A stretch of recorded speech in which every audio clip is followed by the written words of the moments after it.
ലഡു തയ്യാറാക്കാനായിട്ട് നമുക്ക് വേണ്ടത് 2 കപ്പ്, അതായത് 250 ഗ്രാം പീനട്ടാണ്.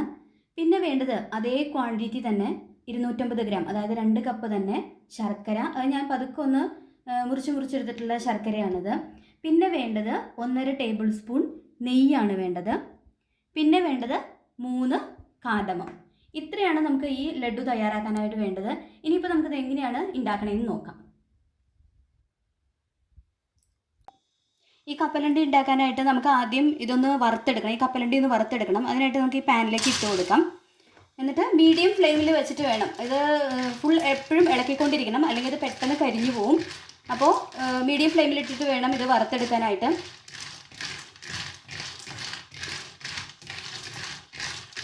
പിന്നെ ഞാനിവിടെ എടുത്തിട്ടുള്ളത് തൊലി കളഞ്ഞിട്ടുള്ള പീനട്ടാണ്. ഇപ്പോൾ തൊലി ഉള്ളതാണെന്നുണ്ടെങ്കിലും കുഴപ്പമൊന്നുമില്ല.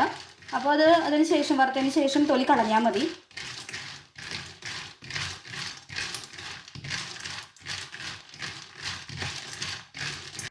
ഇതിപ്പോൾ നന്നായിട്ട് റോസ്റ്റഡ് ആയിട്ടുണ്ട്. ഇനിയിപ്പോൾ നമുക്ക് തീ ഓഫ് ചെയ്തതിന് ശേഷം ഇത് വേറൊരു പാത്രത്തിലേക്ക് മാറ്റണം. കാരണം ഇതിൽ തന്നെ വെച്ച് കഴിഞ്ഞാൽ ഇത് വീണ്ടും കരിഞ്ഞു പോകും. അപ്പോൾ നമുക്കിത് വേറൊരു പാത്രത്തിലേക്ക് മാറ്റാം.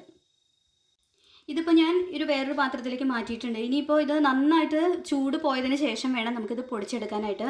നിങ്ങളിപ്പോൾ തൊലിയോട് കൂടിയിട്ടുള്ള കപ്പലണ്ടിയാണ് ഉപയോഗിക്കണമെന്നുണ്ടെങ്കിൽ തൊലി കളഞ്ഞിട്ട് വേണം പൊടിക്കാനായിട്ട്. അപ്പോൾ നമുക്കിത് ചൂടാറിയതിന് ശേഷം പൊടിച്ചെടുക്കാം. ഈ കപ്പലണ്ടി ഞാൻ ചൂടാറിയതിന് ശേഷം ഇത് മിക്സിയുടെ ജാറിലേക്ക് മാറ്റിയതാണ്. ഇനിയിപ്പോൾ ഇത് നമുക്ക് നന്നായിട്ടൊന്ന് പൊടിച്ചെടുക്കാം. ഇതിപ്പോൾ ഞാൻ പൊടിച്ചെടുത്തിട്ടുണ്ട്. നിങ്ങളിത് പൊടിച്ചെടുക്കുമ്പോൾ ഒരു കാര്യം ശ്രദ്ധിക്കണം, ഫുൾ ഇതിൽ വെച്ചിട്ട് അങ്ങനെ പൊടിച്ചെടുക്കരുത്. ജസ്റ്റ് ഓൺ ചെയ്യുക, ഓഫ് ചെയ്യുക, ആ രീതിയിൽ വേണം പൊടിക്കാനായിട്ട്. കാരണം അതിൻ്റെ അല്ലെങ്കിൽ ഈ പീനട്ടിൻ്റെ ഓയിൽ ഇങ്ങനെ തെളിഞ്ഞു വരും. അപ്പോൾ ജസ്റ്റ് ഓൺ ചെയ്യുക, ഓഫ് ചെയ്യുക, അങ്ങനെ മാത്രമേ പൊടിക്കാൻ പാടുള്ളൂ. പിന്നെ ഇത് കോഴ്സ് രീതിയിൽ, പൗഡർ രീതിയിൽ വേണം പൊടിക്കാനായിട്ട്. ഇനിയിപ്പോൾ നമുക്ക് ഇതിലേക്ക് ചേർത്ത് കൊടുക്കേണ്ടത് ഈ ശർക്കരയാണ്. അതും കൂടി ഇട്ട് കൊടുക്കുക ഇതിലേക്ക്.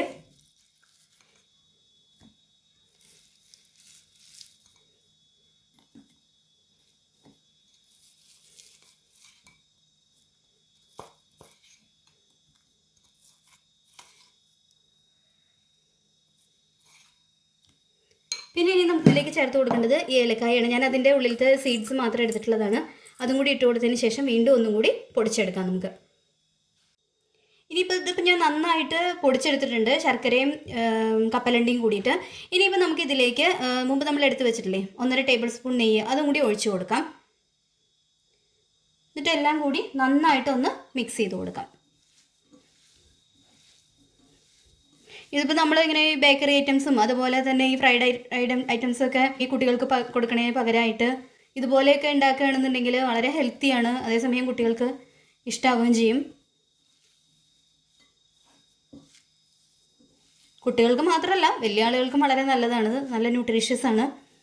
നന്നായിട്ടൊന്ന് മിക്സ് ചെയ്തതിന് ശേഷം നമുക്കിത് ലഡുവിൻ്റെ രൂപത്തിൽ ഓരോ ഉരുളകളാക്കി മാറ്റാം.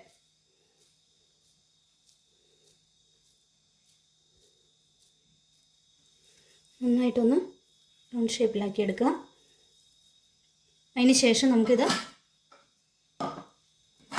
പ്ലേറ്റിലേക്ക് മാറ്റാം. ബാക്കിയുള്ളത് നമുക്കിതുപോലെ തന്നെ ഉണ്ടാക്കാം. ഇതിങ്ങനെ ഉണ്ടാക്കിയിട്ട് നമുക്ക് ഒരു 10-15 ദിവസം വരെ നമുക്ക് ഒരു എയർടൈറ്റ് കണ്ടെയ്നറിലാക്കിയിട്ട് നമുക്ക് സൂക്ഷിക്കാൻ പറ്റും.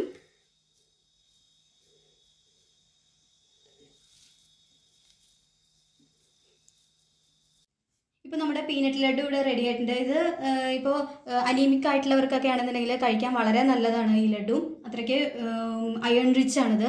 പിന്നെ അതുപോലെ തന്നെ ഇത് ഇപ്പോൾ കുറച്ച് സോഫ്റ്റ് ആയിട്ട് ഇരുന്നാൽ കൂടി ഇത് കുറച്ച് കഴിയുമ്പോൾ നമ്മുടെ ബൂന്തി ലഡു ഒക്കെ ഇല്ലേ, അതുപോലെ കുറച്ച് ഹാർഡാവും. പിന്നെ ഞാൻ നേരത്തെ പറഞ്ഞ പോലെ തന്നെ ഇത് ഒരു 15 ദിവസമൊക്കെ നിങ്ങൾക്ക് എയർ ടൈറ്റ് കണ്ടെയ്നറിലാക്കിയിട്ട് സ്റ്റോർ ചെയ്യാനായിട്ട് പറ്റും. പിന്നെ കുട്ടികൾക്കൊക്കെ കഴിക്കാൻ പറ്റിയ നല്ലൊരു സ്നാക്കാണിത്. അപ്പോൾ എല്ലാവരും ഇത് ട്രൈ ചെയ്ത് നോക്കണം. വീഡിയോ ഇഷ്ടമായിട്ടുണ്ടെങ്കിൽ ലൈക്ക് ചെയ്യാനും ഷെയർ ചെയ്യാനും അതുപോലെ തന്നെ സബ്സ്ക്രൈബ് ചെയ്യാനും മറക്കരുത്. മറ്റൊരു വീഡിയോയുമായി നമുക്ക് വീണ്ടും കാണാം. താങ്ക്